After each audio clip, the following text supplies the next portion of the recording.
Hello, and welcome to Nomadic Diaries, the re-entry series. I'm Doreen Cumberford, the host. And I'm Linda Mueller, the co-host. Hi, my name is Linda Mueller, and I'm here with Doreen Cumberford. And in November, we are the Repatriation Diaries. We are here to inform, impact, and inspire your repatriation journey. And we want to thank you for being here. This is a Sunday, so we are giving you tidbits of inspiration, we hope. And today I wanted to share a book that a friend gave me for my birthday this year. And I think she knows me pretty well because I adore it. It's called The Pivot Year, 365 Days to Become the Person You Truly Want to Be by Brianna Weist. Fabulous. I'm really keen to hear this, Linda. Thanks. Sure. Well, I'm going to start with day one. So it's basically meditations and poems and whatnot for 365 days. But day one, I thought was something that I would have loved to have read day one of my repatriation. Yes. So the courage with which you enter today will become the fate that you meet tomorrow. Will you continue to replay memories of yesterday, or will you meet the moment and make the most of what it is in front of you now? Not so that you might force your will upon your fate, but arrive fully into each moment as it's presented to you. Not to build a clean one-line story, but to create a mosaic of experience, ever forming, ever evolving, ever unfolding, as what's within unravels into reality, revealing at last the fragment of the universe that came to be known through you at this exact time, in this exact place, in this exact form. You are exactly where you need to be. This is the perfect day to start your life again. I love it. Gives me goosebumps. Yes.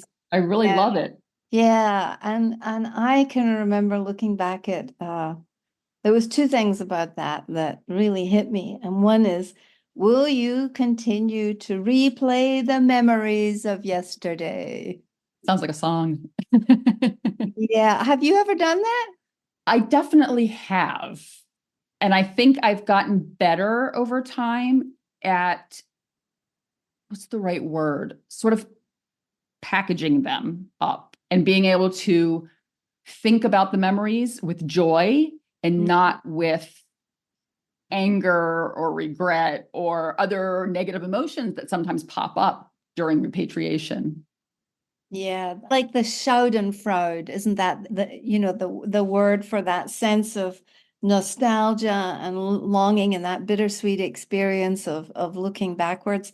I have to say that my repatriation from Saudi Arabia was very exciting because we had been there for 15 years. It was a long time.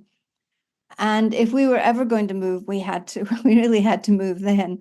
We were moving also into a different phase of our life, which didn't really dawn on me. I mean, I knew it was happening. I knew that my husband was going to be rewiring into becoming a consultant and that I was going to have to reinvent myself and our daughter was going to university. So three big transformations for each of us that were very different. But I did continue to replay the memories of yesterday. And I actually wrote the book, Life in the Camel Lane, which was my way of working that out of my system. Oh, interesting. Because it was so stuck. I was so stuck on that long playing record of 15 years in Saudi Arabia. And I knew that I needed to actually write my way out of it and tell the stories of what it was like to live as a Western woman there and the lessons that we learned. How about you? No, I can understand that because I haven't written a book, but I do a lot of writing for my business, and I find it very therapeutic. It's just a way to get it out of your head and then to reread it and helps process. That's hopefully something that our listeners will be inspired to do if they're having trouble getting their memories, where they want them to be. Sure, absolutely. The second thing I want to point out about this reading is that just dropped in and made me laugh was that in Nomadic Diaries, which is the bigger container of the podcast that Repatriation Diaries sits inside, my branding is a mosaic.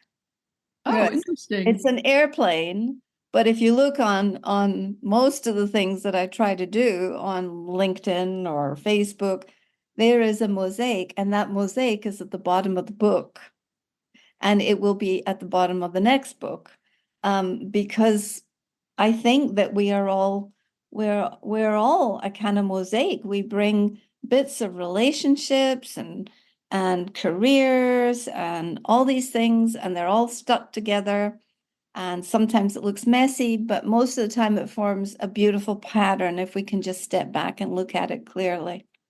So I love that she said to create a mosaic of experience, ever unfolding, ever evolving, and ever, can't read the last word, but never. Unfolding. It's unfolding. There you Ever go. unfolding. There you go.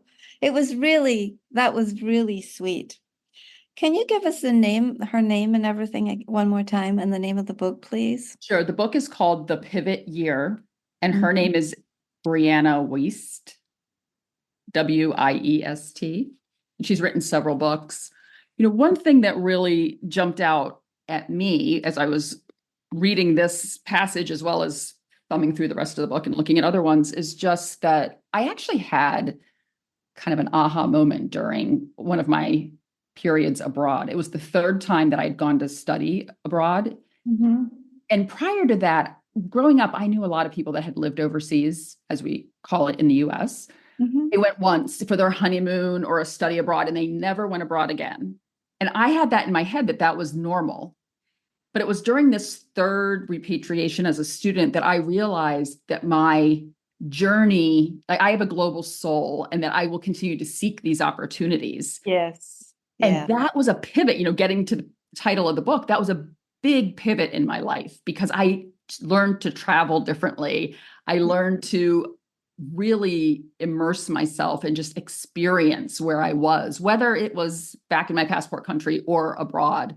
And that is one thing that, it made me realize that it's not like this, the beginning of the line that you referenced, not to build a clean one-line story, but to create a mosaic. Like, it wasn't a clean one-line story. It was a lot of different moves, and most of them were unexpected. And so with that come a lot of ups and downs, but it's like you have to embrace all of it, the good and the not so good, I would say.